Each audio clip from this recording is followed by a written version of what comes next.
രാവിലെ എഴുന്നേറ്റ് പുറത്തേക്ക് വന്നപ്പോഴേക്ക് അമ്മ ആദ്യം എൻ്റെ അടുത്ത് പറഞ്ഞ കാര്യം ഒന്ന് ചക്ക ഇട്ട് തരുമെന്നാണ്. അപ്പോൾ എന്നെക്കൊണ്ട് എന്തായാലും ഇതൊന്നും സാധിക്കത്തില്ലെന്ന് നന്നായിട്ട് എനിക്കും അറിയാം, അമ്മയ്ക്കും അറിയാം. വെറുതെ കളിയാക്കിയതാണ്. എന്തായാലും സാരമില്ല. അത് കേട്ട പാടെ നമ്മുടെ തത്തമ്മ അപ്പുറത്തുനിന്ന് വന്നിട്ടുണ്ട് കേട്ടോ. ഇത് ഞാനാണെന്ന് നിങ്ങൾ ആദ്യം വിചാരിക്കരുത്, തത്തയാണ് കേട്ടോ ചക്ക ഇടുന്നത്. അങ്ങനെ അവൾ ദാണ്ട് നേരെ വന്ന് ചക്കയൊക്കെ അങ്ങ് ഈസി ആയിട്ടിട്ട് കയ്യിലേക്ക് കൊണ്ട് തന്നു കേട്ടോ. അപ്പോൾ അതൊക്കെ കഴിഞ്ഞ് നമ്മൾ പുറത്തേക്ക് നിന്നപ്പോഴേക്കാണ് ഒരുത്തൻ ദാണ്ട് എനിക്ക് മിഠായി കൊണ്ട് തരുന്നു ഗൈസ്. എന്തൊരു സ്നേഹമുള്ള അനിയനാണോ എനിക്ക് കിട്ടിയത്.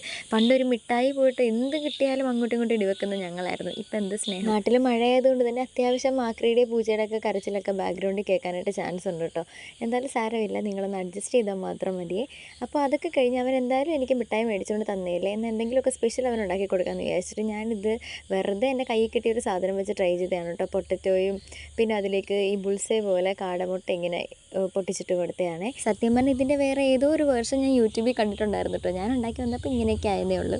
ബ്രെഡ് നല്ലോണം ഒന്ന് പൊരിച്ചെടുത്തിട്ട് അതിൻ്റെ ഉള്ളിൽ വെച്ചിട്ടാണ് കേട്ടോ കഴിച്ചത്. ഇത് എങ്ങനെ ഇരിക്കും, എന്തായാലും നല്ല അടിപൊളിയായിട്ട് നല്ല ടേസ്റ്റൊക്കെ ഉണ്ടായിരുന്നു കേട്ടോ. അവനും ഒത്തിരി ഇഷ്ടപ്പെട്ടിട്ടുണ്ടായിരുന്നേ.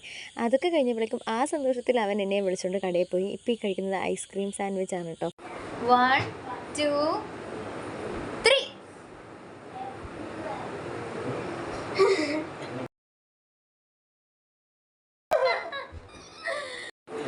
1 2 3